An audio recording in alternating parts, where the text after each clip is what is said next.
Welcome to the Emperor Dynamite podcast, home of unchained free speech. Unleash your voice. Prime Minister Justin Trudeau declaring a public emergency for the first time in the country's history.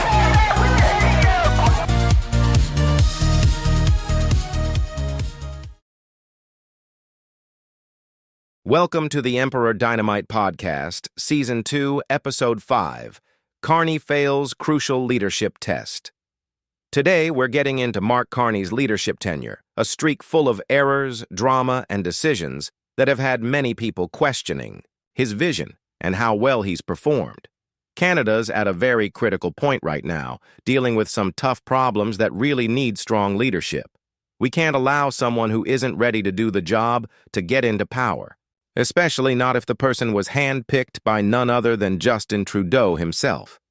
The situation is critical, and immediate responsibility is required. The Liberal Party was never held to the same standard as the Conservative Party. Accountability starts at the top. We're still looking for that accountability. It seems to have gone extinct in the Liberal Party. A good leader isn't necessarily about some title or role. It's about inspiring and empowering people. They develop this amazing vision for the future and inspire others to all get on board with that mission. They're all into open communication, hearing other people out, and going with the flow when things don't stay the same. And they lead by example, creating an atmosphere where integrity, accountability, and respect for each other are important. Essentially, an excellent leader is the big dreamer and the steady hand simultaneously, converting challenges into opportunities and assisting their team to target success together. Mark Carney and the Liberal Party do not exhibit these attributes. Let's not forget Conservative actions are scrutinized more heavily for their implications or potential drawbacks, while the Liberals dodge and distract under scrutiny. Voters are often not aware due to difference in news standards. Could you imagine if the Liberal Party had to go through our level of scrutiny? Leave a comment on what you think they would find. The whole Paul Chiang fiasco really shows how the Liberal Party just can't seem to get its act together when it comes to accountability and showing some leadership. Mark Carney's first reaction to Chiang, just brushing off his awful comments as a lapse in judgment, came off as really dismissive. I mean, saying to a Conservative candidate that he could be handed over to the Chinese consulate for a reward isn't just a lapse. It's a really irresponsible comment that flies completely in the face of democracy and security. Carney's reluctance to step in and act decisively proves what the Liberals are interested in. Instead of outright condemning Chiang's remarks and removing him from the list of candidates, Carney attempted to sweep it under the rug, likely hoping it would simply blow over. This sort of political maneuvering is precisely how individuals begin to lose faith in their leadership. It was only when the backlash reached flood stage, with criticism pouring in from every quarter, that Chiang withdrew from the contest. By then, the damage was done, not just to the party's reputation, but to Canadians' trust in their leaders. This entire affair really reveals a larger trend with the Liberal Party. They sort of care more about appearances than what's really important. I mean, whether it's those ethical fiascos, accusations of foreign interference, or this latest debacle, it seems like the Liberals are more concerned with playing image control games than actually solving the problems. It's really insulting to voters who expect honesty and accountability from the people they put in office. Carney's apology, if you could even call it that, came too late, too little. It smelled more of damage control than of actual regret or taking responsibility for anything. Canadians deserve much better than politicians who only come out when they're in trouble. This isn't just about one candidate's atrocious statements. It's about a party that repeatedly fumbles the ball when it counts. The seriousness of this situation seems to be lost on Carney and the Liberals. Teach them when you go to cast your vote. Carney positions himself as an economic authority, yet his tenure as governor of both the Bank of Canada and the Bank of England was marked by reckless monetary policies that have resulted in devastating inflation, skyrocketing interest rates, and unaffordable housing. For years, he championed low interest rates and easy money strategies, which not only inflated the housing bubble, but also suffocated Canadian families struggling to make ends meet. Now, as inflation spirals out of control and interest rates soar to new heights, Carney remains conspicuously absent when it comes to taking responsibility.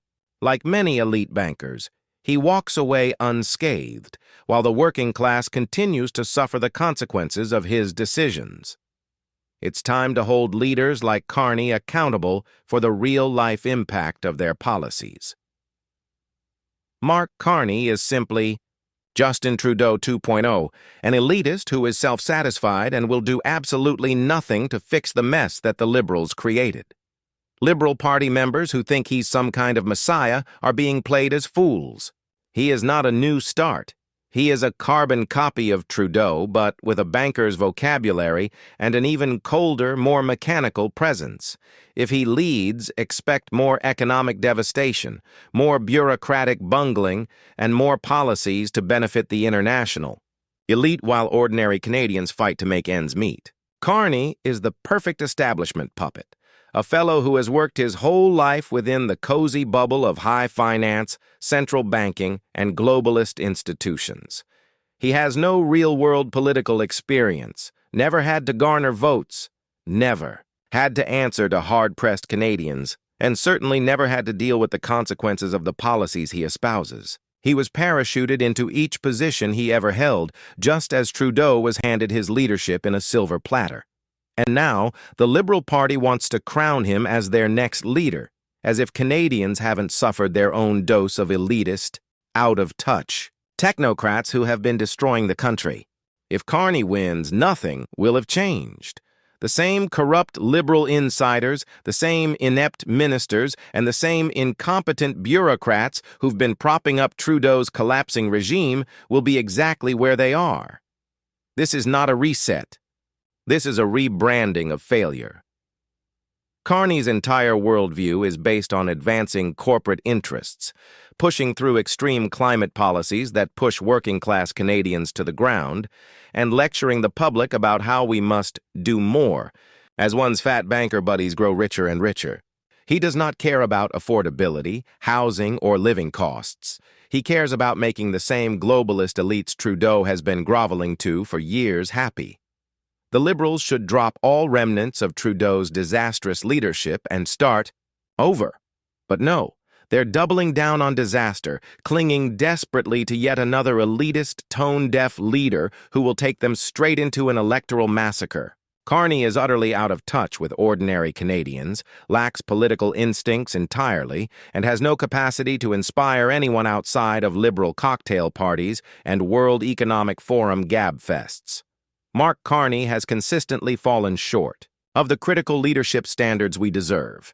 He embodies the disconnect of the elite, has demonstrated a lack of effectiveness in economic leadership, and lacks the political gravitas required to genuinely gain the trust of the citizens he seeks to lead. If the Liberal Party believes he is their strongest candidate, they are gravely mistaken. Canadians are yearning for genuine change, and Carney represents merely a rebranding of past failures, offering nothing new to a populace eager for progress. Canada deserves leadership that prioritizes transparency, accountability, and the well-being of every citizen. It's time to demand better and hold those in power to a higher standard. We will no longer accept excuses or missteps. By casting your vote for change, you are not just shaping the future.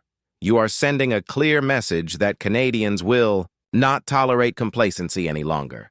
Together, we can build a government that truly reflects the values and aspirations of this great nation. Let's make it happen. Thank you for watching. Please like, comment, share, and subscribe for more.